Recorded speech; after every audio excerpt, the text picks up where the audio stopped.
선봉장이란 전투가 벌어졌을 때 본인이 제일 앞장서서 부하를 이끌고 적군을 향해 돌진하는 장수를 가리킵니다.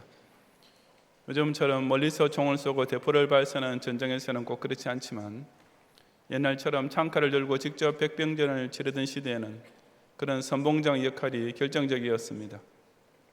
특히 왕이나 최고 사령관이 친히 선봉장이 되어 적진을 좌충우돌하며 휩쓸고 나간다면 그들을 따르는 병사들은 절로 용기백배하게 될 수밖에 없습니다. 전쟁의 신이라 불린 알렉산더 대왕은 중요한 전투마다 컴패니언이라 불린 기병대의 돌격 작전을 직접 진두지휘했고, 저 유명한 명량해전의 초전에서 200척에 이르는 왜군의 기세에 눌려 다른 11척의 조선 함선들이 슬금슬금 물러나고 있을 때 이순신 장군만 홀로 자신이 타고 있던 대장선의 수군들을 독려하여 적군을 막아내면서 결국 기적적인 대승을 이끌어낸 것들이 그 대표적인 예입니다.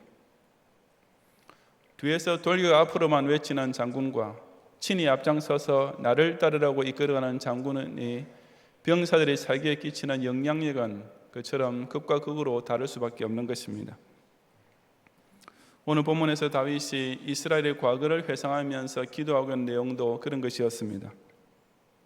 4절에 보면 하나님을 가리켜 광야에 행하시던 이라고 했는데, 나중에 7절에서는 하나님이여 주의 백성 앞에서 앞서 나가사 광야에서 행진하셨을 때라고 그 상황을 좀 더 자세하게 묘사하고 있습니다.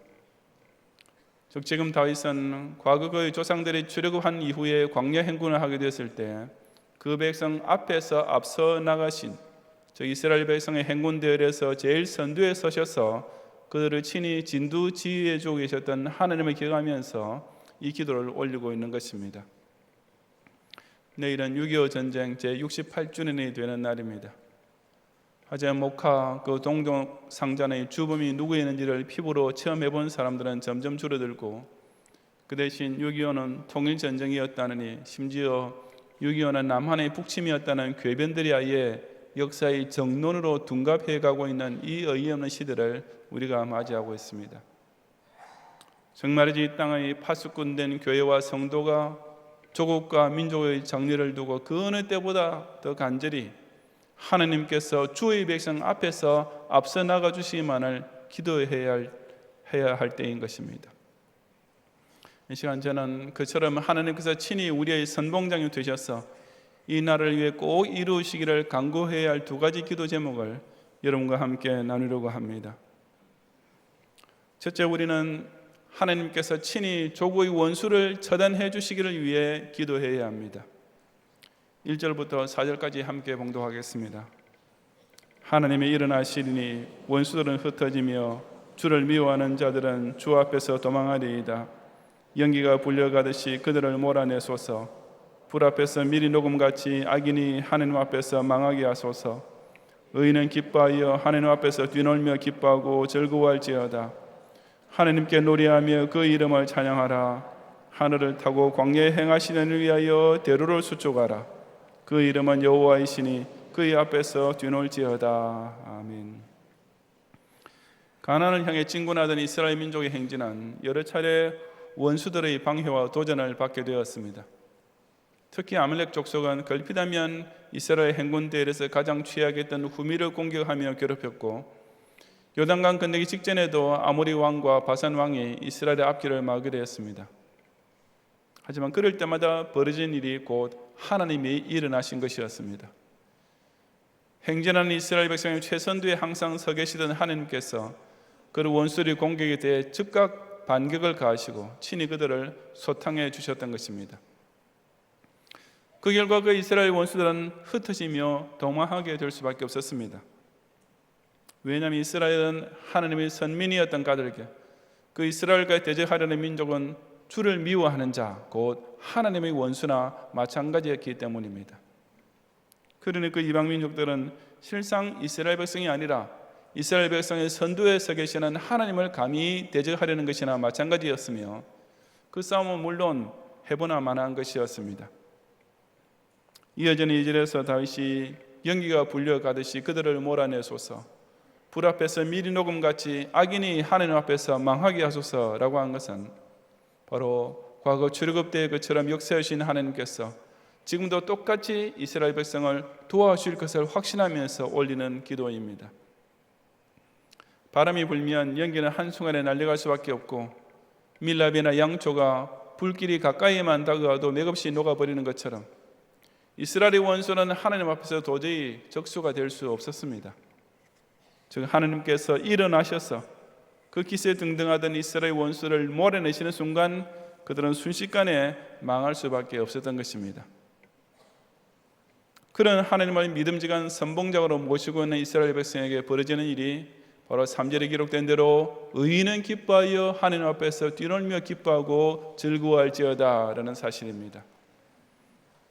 여기서 이스라엘 백성이 해야 할 일은 주를 미워하는 자들과 타협하거나 그들에게 굴종하지 말고 끝까지 의인 쪽에 서 있는 것뿐입니다. 다시 말해서 하나님께서 반드시 멸망시키실 악인 쪽에 절대로 들어가지 않고 오직 하나님의 선민 이스라엘 회중에 속해 있기만 하면 그처럼 파죽지세로 원수를 순식간에 격파하시는 하나님의 뒤만 따라가도 승리가 보장되어 있는 것입니다. 계속 이어지는 4절에서도 바로 그런 흥이 최고조에 달하고 있습니다. 하늘을 타고 광야에 행하시더니 라는 부분은 번역하기 좀 까다롭긴 하지만 대체로 하늘 병거를 타고 광야의 행진을 인도해 주시던 하나님으로 이해하면 됩니다. 그처럼 과거에 이스라엘 행군 대열의 최선두에 서주셨던 하나님께서 지금의 원수들도 똑같이 흩어지며 도망하게 해주시면 이스라엘 백성은 더욱 하나님께 노래하며 그 이름을 찬양하고 그의 앞에서 뛰놀게 되는 그야말로 신나는 연전연승을 누릴 수 있었던 것입니다. 오늘날의 선민공동체인 교회가 나아가는 광야 행군에도 그 앞길을 막는 원수는 필연적으로 일어나게 되어 있습니다. 그 강하고 위협적인 원수의 핍박과 공격을 만약 우리 자신의 힘만으로 해결해내야 한다면 참 두렵고 어려운 일이 될 수밖에 없습니다. 하지만 그럴 필요가 없는 것은 살아계신 하나님께서 그 원수를 친히 상대해 주시기 때문입니다. 교회와 성도는 오직 하나님께서 기뻐하시는 의인의 위치를 지키기만 하면 하나님께서 대신 일어나셔서 그 원수를 순식간에 흩으시고 완전히 멸망시키고야 마시는 것입니다. 지금 한반도에는 그 어느 때보다 평화 모드가 최고조에 달하고 있습니다. 판문점 선언과 미북 회담을 통해 소위 한반도의 비핵화가 드디어 성취되었다고 다들 희희낙낙하고 있습니다. 트럼프 대통령은 이미 한미연합훈련을 중단시켰으며 이제 조금 있으면 정말 종전선언과 함께 미군 철수까지 줄기차게 진행될지도 모릅니다. 그런 가운데 정말 기가 막히는 일은 대한민국 국민의 70% 이상이 김정은에 대해서 호감을 가지고 있다는 여론조사까지 나오고 있다는 사실입니다. 김정은이 그 얼마나 악한 독재자인지에 대해서 정말 제가 굳이 설명까지 해야 하겠습니까? 그런데 판문점에서 싱가포르에서 미소 한번 지어주었다고 그 김정은이 그야말로 하루아침에 대한민국의 주적에서 평화의 동반자로 둔갑해버린 것입니다. 제1차 세계대전 이후에 전 유럽은 어찌하든지 앞으로 전쟁만은 막아야 한다는 소리가 더 높았습니다. 어떻게 해서라도 한반도에서 핵전쟁만은 막아야 한다는 말과 똑같지 않습니까? 그래서 영국의 챔벌린 수상은 독일의 히틀러에게 양보의 양보를 거듭하면서 평화조약을 체결해 놓은 후에 자기가 유럽에서 전쟁을 막아내었다고 안심하고 있었습니다. 지금 김정은과 완전한 비핵화 협정을 맺었다고 이미 평화적 통일이 된 것처럼 생각하고 있는 우리나라 국민과 너무나 비슷하지 않습니까?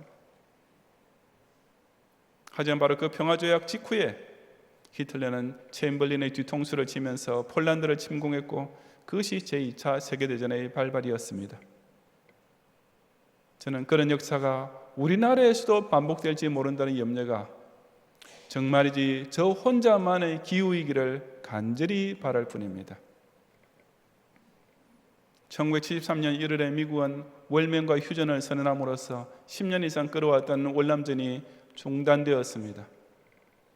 그 협상을 주도했던 당시의 백악관 보좌관 키신저는 내가 월남의 평화를 이루겠다고 의기양양했으며 실제로 그 공로로 1973년에 노벨 평화상까지 수상했습니다.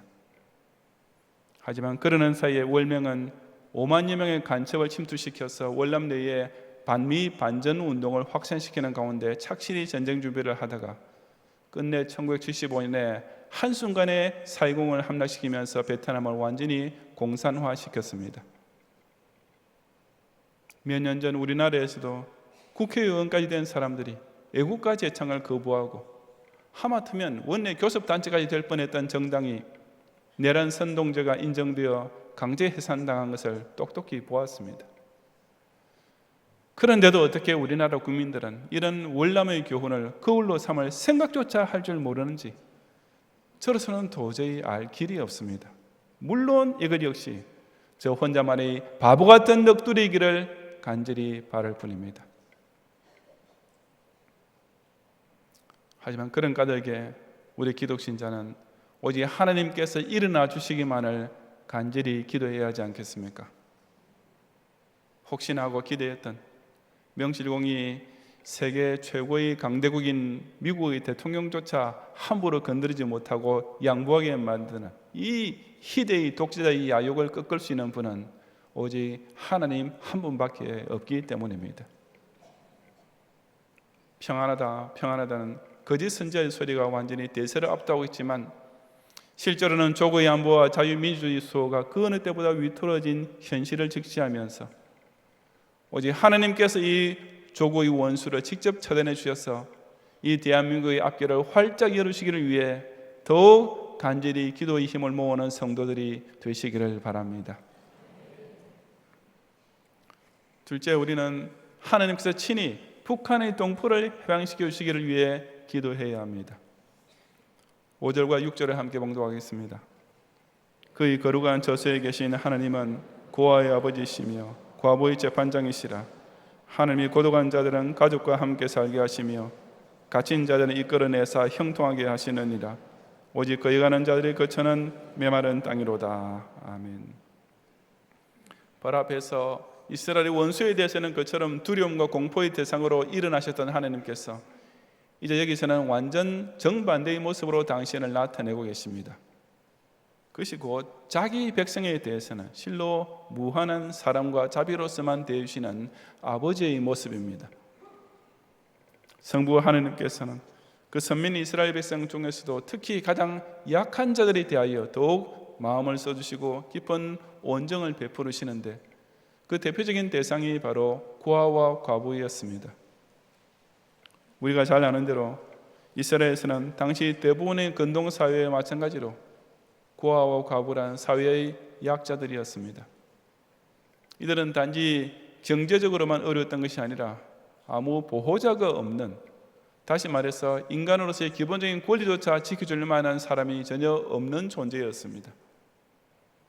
하지만 하나님은 지극히 높은 거룩한 처소에 조정하고 계시면서도 바로 그런 고아에게 따뜻한 부정을 베푸시는 아버지가 되셨고, 그처럼 무력한 과부의 권리를 지켜주시는 재판장이 되어주셨던 것입니다. 이처럼 인간 사회에서 가장 가난하고 무력한 자들에게 오히려 특별한 사랑과 도움을 베푸시는 하나님이셨기 때문에 그 영향력은 결국 이스라엘 사회 전체까지 미치게 되었습니다. 바로 이어지는 6절에 나오는 대로 고독한 자들은 가족과 함께 살게 하시는 분이 되셨던 것입니다. 오늘날 현대사회에서 소위 군중 속의 고독이라는 표현을 흔히 쓰고 있지만 큰 집단 안에서 소외당하고 있는 작은 자 한 사람의 고독은 그 얼마나 외롭고 괴롭겠습니까? 하지만 고아와 과부부터 이처럼 특별한 하나님의 사랑 가운데 거하게 된 이스라엘은 군중 속에서 혼자 고독한 자조차 가족과 함께 살게 하시는 사회, 즉 이스라엘 공동체 전체가 그런 사람을 친형제 자매처럼 여기고 대해주는 가족이 되었던 것입니다. 갇힌 자들을 이끌어내서 형통하게 해주시는 것도 똑같은 맥락입니다. 여기서 갇힌 자란 바로 이스라엘 사회 안에서 억울하게 학대당하고 억압받는 계층을 가리킵니다. 하지만 하나님께서는 바로 그런 자들의 편이 되셔서 인간으로서의 권리를 회복할 수 있도록 도와주시는 분이셨습니다. 앞에 나온 고아와 과부 등의 소외 계층에 비하여 이 갇힌 자들은 이스라엘 사회 약자 중에서도 가장 약한 자들이라 할 수 있지만 오직 하나님만은 그들을 결코 잊지 않으시고 당신의 무한한 사랑을 발동시켜 주셨던 것입니다. 정말 이 얼마나 따뜻하면서도 믿음직한 하나님이십니까? 이스라엘 원수에 대해서는 엄밀한 공의와 가차없는 처벌을 가하시면서도 이스라엘 백성에 대해서는 지극히 작은 자 한 사람이 이르기까지 이토록 깊고도 큰 온정을 베푸시는 하나님을 모시고 있었으니 그 이스라엘에 속한 공동체에 속한 자들은 그야말로 행복하기 짝이 없는 백성이었던 것입니다. 지금 대다수의 대한민국 국민들이 한반도의 평화 시를 드디어 맞이했다고 들떠있지만 그런 와중에 오히려 더욱 철저하게 잊히고 있는 고아와 과부와 고독한 자들과 갇힌 자들이 바로 우리에게도 있습니다. 온갖 것을 먼저 퍼주는 조약들이 체결되고 있지만 정작 납북자들에 대해서는 한마디 언급조차 없습니다. 이들은 이미 대한민국 국민들의 기억 속에서 완전히 사라져버린 것입니다. 김정은 앞에서 3군 의장대가 받들어 총을 하는 동안 천안함 전사들은 갈 곳 없어져 버렸습니다. 이미 이 나라의 공영 텔레비전 방송에서 미리 결론을 내려놓았듯이 그들은 암초도 없는 해역에서 좌초당해 죽은 무능하기 짝이 없는 군인으로 역사에 남게 될 것 같습니다. 트럼프가 미국인 억류자를 알뜰히 챙기고 심지어 미군 유해 반환까지 약속을 받으면서 미국 회담을 받으면서 미국 회담 직전까지 그렇게 목에 핏대를 쏘며 주장하던 CVID complete 완전하고 verifiable 검증 가능하고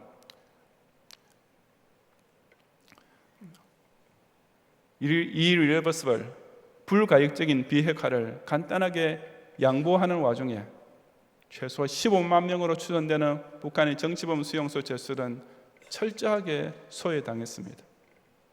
하기는 같은 동포라는 대한민국 국민들조차 외면하고 있으니 자국 이해만 줄여갈 수밖에 없는 미국 대통령이 그들을 신경 써줄 이유가 도대체 무엇이 있겠습니까? 히틀러는 유태인을 600만 명이나 죽이긴 했지만 그래도 독일인의 복리를 위해서는 최선을 다했습니다. 하지만 김정은은 자국민부터 저처럼 무섭게 탄압하는 사상 최악의 독재자 아닙니까? 그런데 미국은 그 김정은이 핵만 처리해주면 그의 체제 보장까지 해주겠다고 나오고 있습니다.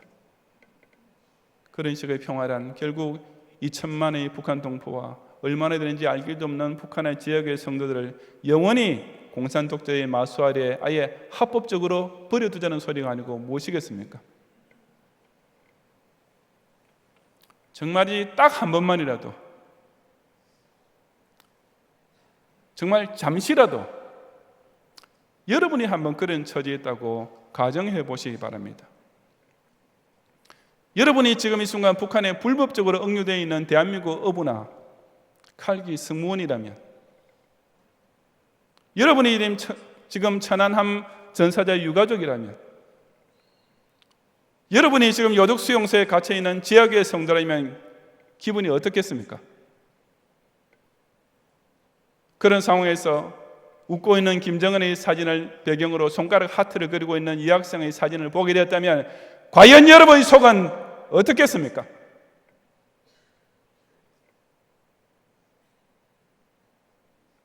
저는 걸핏하면 애국 애족을 그렇게 들먹이는 우리나라 국민들이 이렇게도 비애족적인 줄은 정말 몰랐습니다.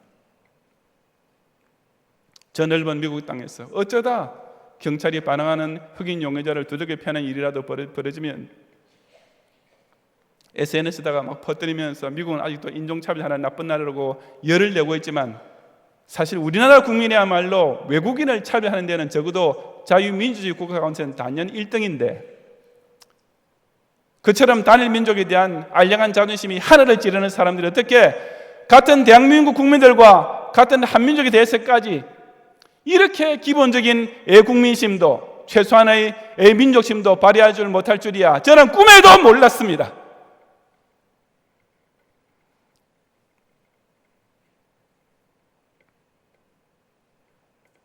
정말이지 이럴 수가 있습니까? 이래서는 안 되지 않겠습니까? 최소한 기독 신자들만이라도 이처럼 완전히 잊히고 있는 우리의 고아와 과부와 고독한 자들과 갇힌 자들을 기억만이라도 꼭 해야 하지 않겠습니까?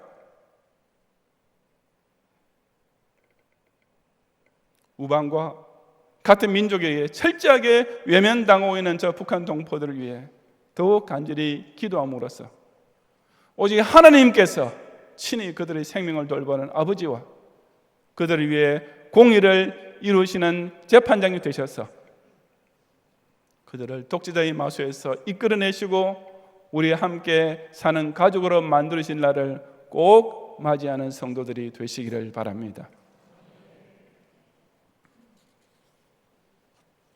성도 여러분, 요즘 우리나라에는 김정은에 대한 호감도 상승과 편성해서 김정은에게 노벨 평화상을 줘야 한다는 말까지 돌고 있습니다. 제가 노벨 평화상이라는 것이 얼마나 엉터리로 주어지는 것인 줄은 과거에 이미 수차례 보아왔지만 김정은이 노벨 평화상의 수상 후보로 거론되는 요지경 세상에 올 줄이야 정말 상상도 하지 못했습니다. 도대체 그게 말이나 되는 소리입니까? 은행 강도가 여러분의 인질로 붙잡고 총으로 위협하거나 납치범이 여러분 자녀의 목에 칼을 갖다 대고 협박을 해온 경우를 한번 가정해 보시기 바랍니다. 그때 경찰이나 테러 협상 전문가가 나서서 그 강도나 납치범을 잘 설득하여 스스로 총과 칼을 내려놓고 자수하게 했다고 합시다. 여러분이 그 경찰이나 테러범 협상 전문가에게 감사하는 것은 당연한 일입니다. 하지만 그렇다고 해서 그 강도나 납치범한테 무슨 모범 시민상을 주어야 한다고 생각하겠습니까? 그 협상 과정에서 형기를 줄여주기로 약속했으면 그렇게만 해주면 되고 재판받을 때 자수를 했다는 정상을 판사가 참조해 주는 것만으로도 충분하고 남음이 있을 것입니다. 아니 오히려 내게 총을 겨누고 내 아들 딸이 목에 칼날을 갖다 대고 있던 그때 악몽 같은 일을 떠올리면 그런 선처조차 오히려 반대하고 싶은 마음이 꿀떡같이 들 것입니다. 그런데 우리 대한민국 국민을 핵으로 위협하는 김정은이 그 핵을 없앤다고 해서 노벨 평화상이라니요. 김정은의 완전한 비핵화 약속을 정말 지켜지도 지극히 의심스럽지만 설령 그렇게 한다 해도 그것은 당연히 해야 할 일을 한 것뿐입니다. 그것은 강도가 총을 던지고 인질범이 칼을 내려놓고 똑같은 상황이기 때문입니다. 정말 만에 하나라도 김정은이 핵무기를 완전히 제거한다면 그런 최악의 국제적 테러리스트를 상대로 협상을 해서 핵무기를 포기하게 만든 한국의 대통령과 미국 대통령이야 두말할 것 없이 노벨 평화상을 받아 마땅합니다. 그것은 강도나 납치범과 협상해서 인명피해와 더 큰 범죄를 막은 것보다 훨씬 더 큰 역사적인 공적임이 분명하기 때문입니다. 하지만 김정은은 아닙니다. 왜냐하면 그는 애당초 같은 민족을 상대로 핵을 가지고 위협을 가하고 인지격을 벌이고 이미 수많은 사람을 죽인 범죄자이기 때문입니다. 지금도 김정은이 머릿속에 들이는 것은 한반도 평화가 아니라 오로지 자신의 권력 유지밖에 없습니다. 그런 속셈이야 이번에 미국과의 협상에서 북한의 체제 유지 보장을 받아낸 것만 보아도 삼척동자라도 알 수 있는 사실 아닙니까? 그러니 김정은이 설사 핵무기는 양보한다 손치더라도 2천만 북한 동포의 인권과 생존권을 완전히 박탈하면서 자신의 부귀를 유지시킬 수 있는 공산 독재 체계를 포기할 일은 절대로 없습니다.